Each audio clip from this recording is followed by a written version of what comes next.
So this right here is my 2005 Arctic Cat 400 manual. This thing has definitely been through a lot. If you remember, I got it from Redneck Trailer Park and it was an absolute hunk of garbage. The motor was blown, had to rebuild the motor, pull the whole motor apart, the main cases and everything, go through the transmission, rebuilt the top end of the motor, put the motor back in, got it running down the road, fixed some other issues and things, did the low range reverse mod in the transmission and a couple other little things like that. And this thing has been running pretty dang good for about a year now. And you're probably wondering, why am I doing another modifications and upgrades and TLC kind of video? Well, there's some multiple reasons. And here's pretty much everything we're gonna be installing. Obviously, we got a new gasket for the side cover. We got new oil lines. We got a manual choke conversion kit, the flywheel puller, new starter solenoid, oil filter, starter clutch and starter ring, all that sort of stuff. A Knight ATV Sure armor kit.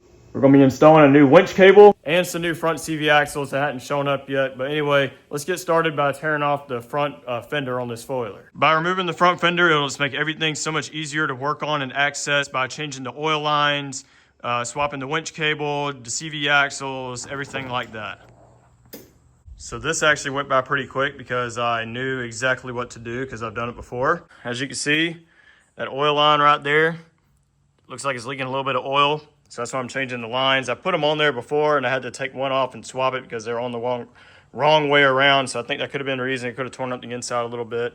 Obviously that synthetic rope on this winch is completely about rotten and is broken twice. Headlight's still holding up pretty good. I had the JB weld this one and it's still doing pretty good. The CV axle is looking worn out and that boot right there is cracked. And I've tried putting a new boot on the back, but it was still leaking. I just bought new ones, been done with it, so I'm gonna do the same thing on this one. But yeah, everything now is gonna be a lot more accessible. So now I'm gonna rip these off. And now we're gonna be removing the bottom skid plate so we can access the oil drain plug much easier and the bottom screen.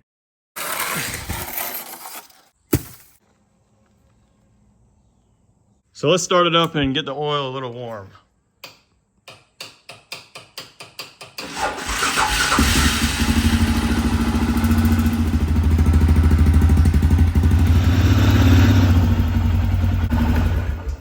Last time I changed this oil was over a year ago, the third time after I rebuilt the motor.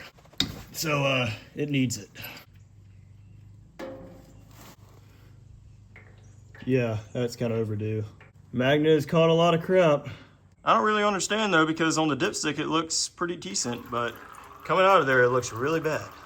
I'm also pretty curious at what this screen has caught. All right, so here's the bottom part of the pan. As you can see, it's definitely caught a lot of crap. There's a lot of like metal shavings. I was gonna take that screen off right there, but these stupid Phillips head screws, I don't know why anybody would put Phillips head screws on an engine like this, but I'm not gonna risk rounding that off and not be able to get them back in there and all that kind of crap. So I'm just gonna clean up the surface part of the screen and then just put this back in there because I'm not gonna deal with something that's gonna break like that. Now let's remove this oil filter.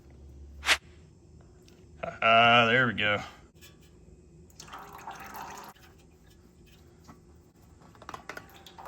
Just for fun, I want to drain the oil cooler. So now let's take off these oil lines.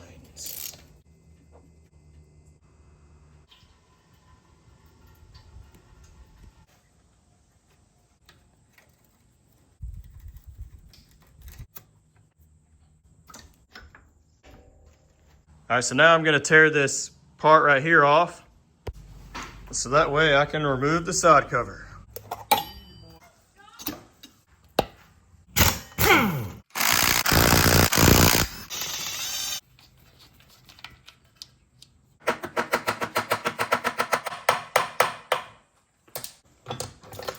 Let's see how much crap is gonna fall in the oil pan because I'm already highly expecting that. Of course. All right, so unfortunately, the starter gear here, a tooth is missing. I don't know why they made these things so fine teeth, but whatever. So I got another one coming. And I also got to get another starter. This is probably the fourth starter because those teeth on there are messed up. And I think I replaced one and replaced the other, and I guess it just broke. Now I'm just gonna put both of them in there and be done with that, hopefully. Here's the low range gear dog. And as you can see, those shifting dogs are in great condition. And the collars on the low range part of the gear are also good. If we look on the inside and high range, those dogs are in excellent condition. So the low range reverse mod is working and making sure both of these gears are going in fully and not halfway engaged. All right, so I removed the bolts that hold the flywheel onto the starter clutch. So first you want to screw this on so that way you won't damage the threads on the crankshaft. And this goes on top and screws on just like that. And you turn it till it stops. I did also put anti-seize on here and lapped it to it, so there's absolutely no reason this should be stuck on here. This should just come right off. Just like that. This is how it's supposed to work. It wasn't doing that when I first got the motor.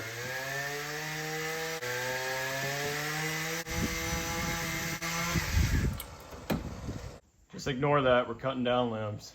And here you can see the original marks from the angle grinder before when I had to cut the flywheel off.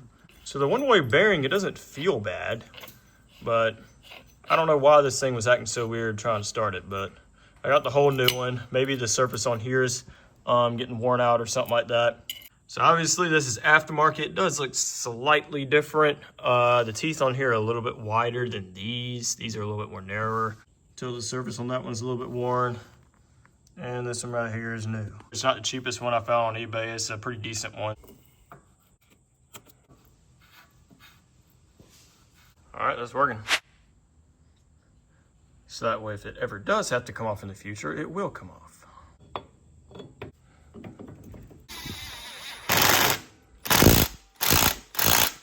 So here's another look at the low reverse mod that I did. As you can see, I blocked this part right here, grinded this out right here, so that way when I shifted into reverse, it will go into low range instead of staying in high range, because high range reverse only was very, very frustrating.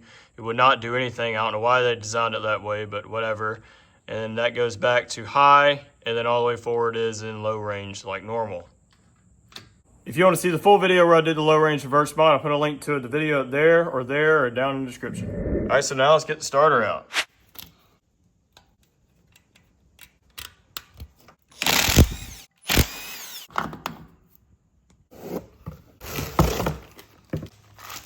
All right, so we got both starters out of here. As you can see, the teeth on this one, you can tell has definitely messed up and everything. And I think this isn't really the proper starter it's supposed to be in here.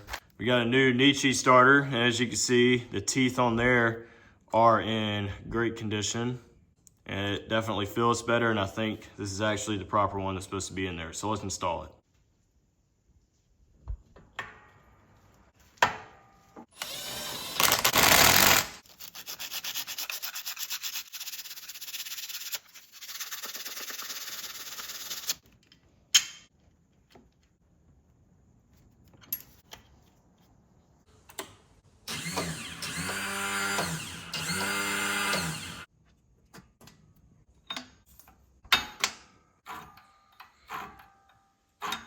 All right, so I got everything back in place how it's supposed to go. I got the gasket surface like ultra clean, and I got the new gasket here.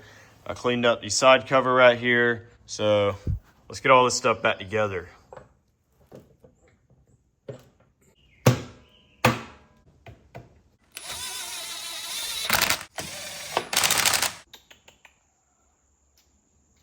All right, so now I'm gonna be taking these ends off. As you can see, this is the return, I believe, and I think this is the one going up to the oil cooler. And for whatever reason, I put double clamps around it, and it's still kind of wanting to slip off a little bit. Not really sure why. It's really annoying and really frustrating. Luckily, it only goes right there. It didn't go all the way off, but let's get these off. All right, so I just installed some new O-rings because the old ones were kind of flat looking. These are nice and new, so let's get these installed.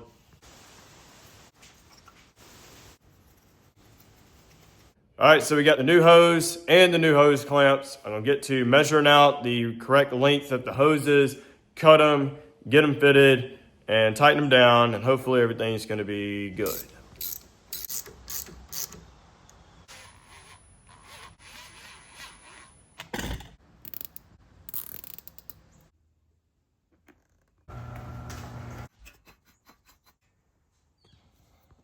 Now let's get this cover cleaned.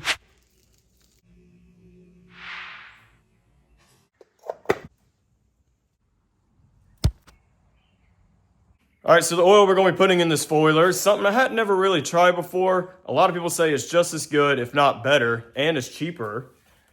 And that is Shell Rotella T6. This motor calls for 10W40, but they only make 5W40 and 15W40, and I'd rather go with something slightly thicker. Well, the reason you can't run regular oil in these spoilers is because you have to have a additive JSO MA2 for the wet clutches in them. However, this diesel oil here has JSO MA2 in it, so it is compatible with wet clutches. Most spoilers usually call for about 2 to 3 quarts of oil. However, this Arctic Cat, since it has a pretty big block, a giant oil cooler that's extended out pretty far and has to use pretty far lines, and an extended oil filter that is optional, it takes about a little over 4 quarts of oil, which is quite a bit. All right, so far we have no leaks, which is always my number one concern when doing anything with the motor. Leaks just bother me to death. All right, so I went out and bought another thing of oil, and I poured about half a quart in there, so about 4.5 quarts this thing holds, and it's slightly above the full mark because it's got to prime up the oil cooler and the oil filter and all that, and it should be at the proper level. So I did change the differential fluid once, but I'm gonna check the level again and see what condition it's in. Yep, it's right there.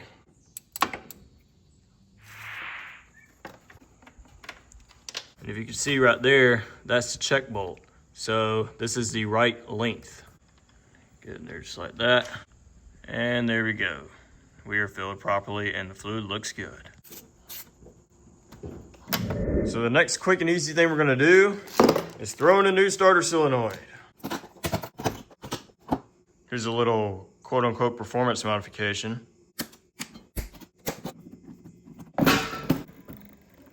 Be a good idea in order to disconnect this.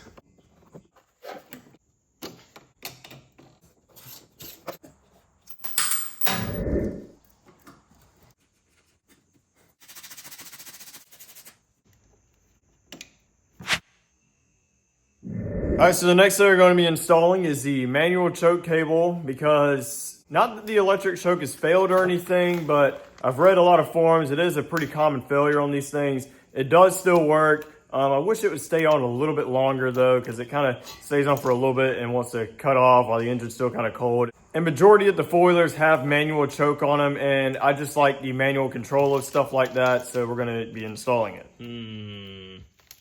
Let's have a look at the instructions.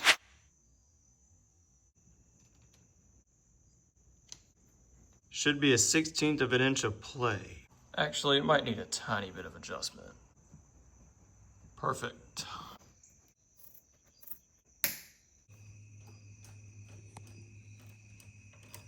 It's the exact way this Honda Rincon 650 is. All right, so the next thing I'm going to do is get this old winch rope out.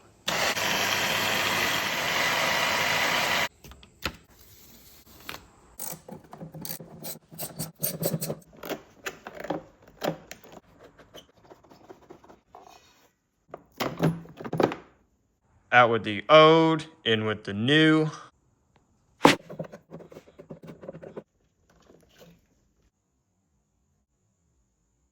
All right, so now let's install this new/old winch cable without falling down these stairs.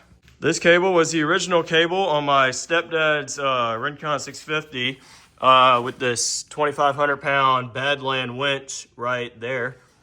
We're winching something, it got hung on something sharp and it snapped, so he wound up just putting a synthetic rope in there and just kind of kept this one on the side. But since that synthetic rope right there is completely rotten, I got this, so I'm gonna put it on here. About long enough. All right, so I got a little piece of steel here that I found out of my scrap bucket of steel right there. And I'm gonna use this as the puck to hold the cable in.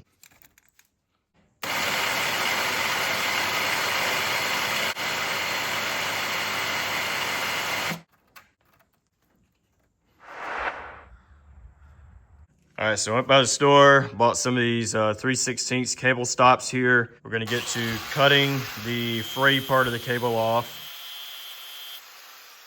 Then taking the cotter pin off and getting the old cable off the old hook. Get the new loop, loop it around, and get the cable stops, put them in place, and tighten them down.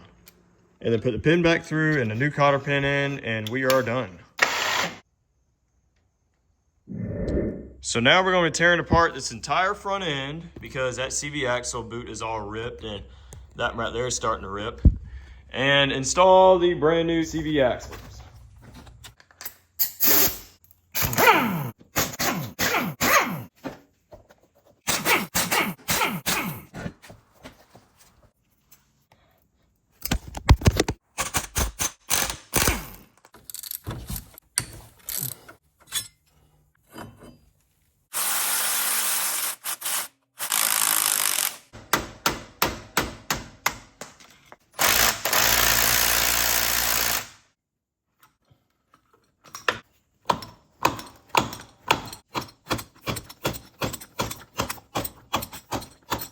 All right, so I yanked it pretty hard. I finally got it out of here.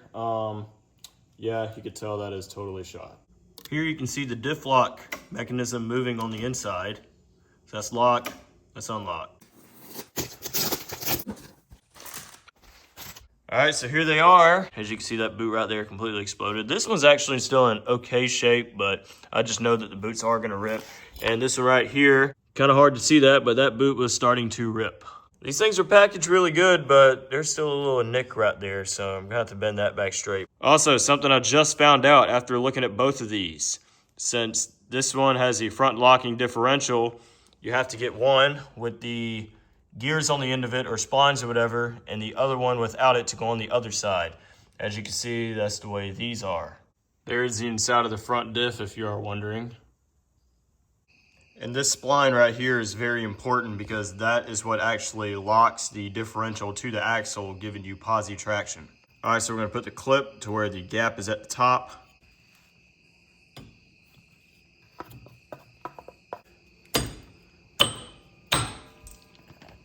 Always put this stuff on anything you're doing, guys.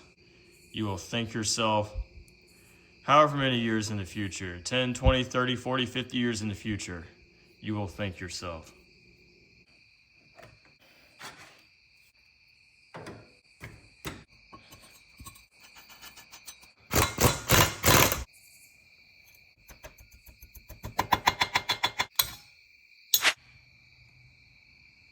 All right, so you kind of get a rough idea of what I did on this side. I made a full video actually about replacing the rear CV axles. I'll put a link to that up there or wherever. I'm gonna do the same thing to the other side. We're gonna start tearing it down piece by piece. Not gonna film everything. And get the new axle, put it in there, and then rebuild the hub on that side. Obviously put NDCs on everything.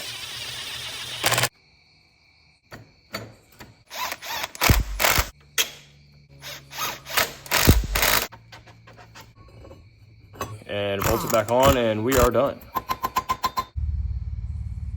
And before we reinstall the wheels, let's clean up all the old grease and bullcrap.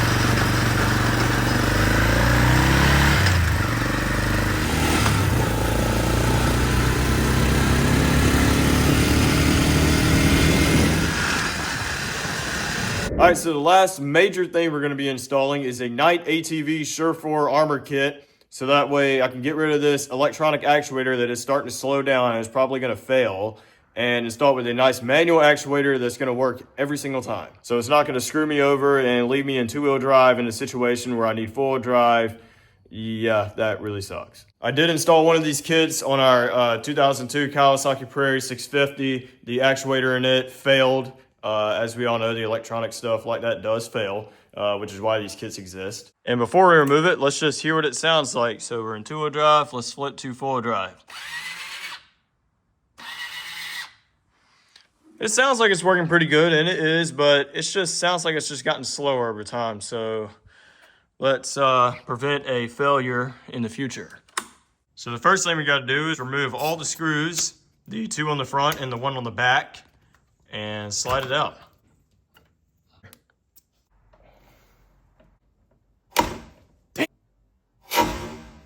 That crap almost went in my eye, by the way. Don't do as I do. All right, so next we got to install this.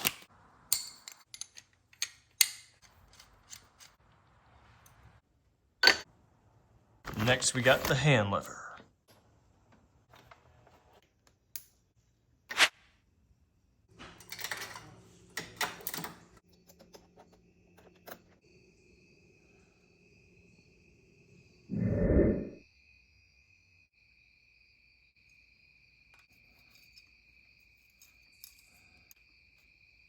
Dual drive, full drive, dual drive.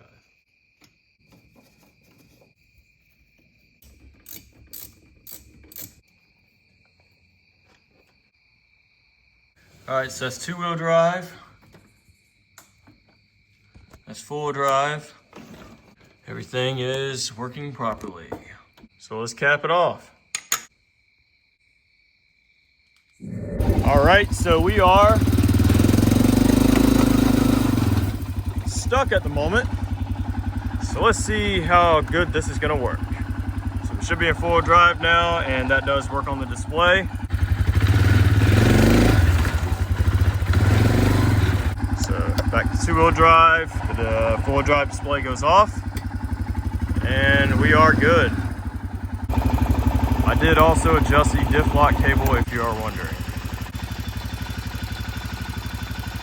All right, so I wasn't originally gonna put this in here, but I figured I would do so because this is what reality is really like. So there's oil lines. This is the 3rd time I put oil lines on, and guess what? It is still wanting to kind of leak. It's always on this side, and it wasn't a bad leak, but I could see a little residual around there and a little bitty teeny tiny drop right there. So this was coming a tiny bit loose, but I tightened the crap out of it now. I'm gonna pour some dang Loctite around it, so that's gonna stay tight. I put RTV around all right here, and I also just did that side just because of why not. I'm sick and tired of this bull crap wanting to keep leaking. With double clamps, guys, I mean, this just defies physics. Luckily, these down here aren't leaking. They are sealing up pretty good. No, the end of it is not damaged or broken or anything. So yeah, laugh all you want, but a man's got to do what a man's got to do. All right, so now since I got everything done on this thing that I wanted to get done, it's time to reinstall the front fender. Dun, dun, dun, dun.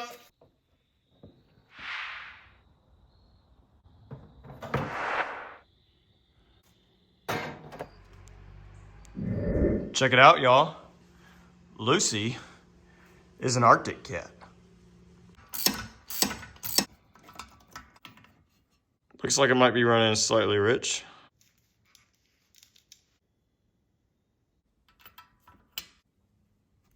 All right, so I took the skid plate and the couple little other panels to work and pressure washed them to get all the old oil and other bull crap off. Let them dry out in the sun, and we are now going to reinstall them.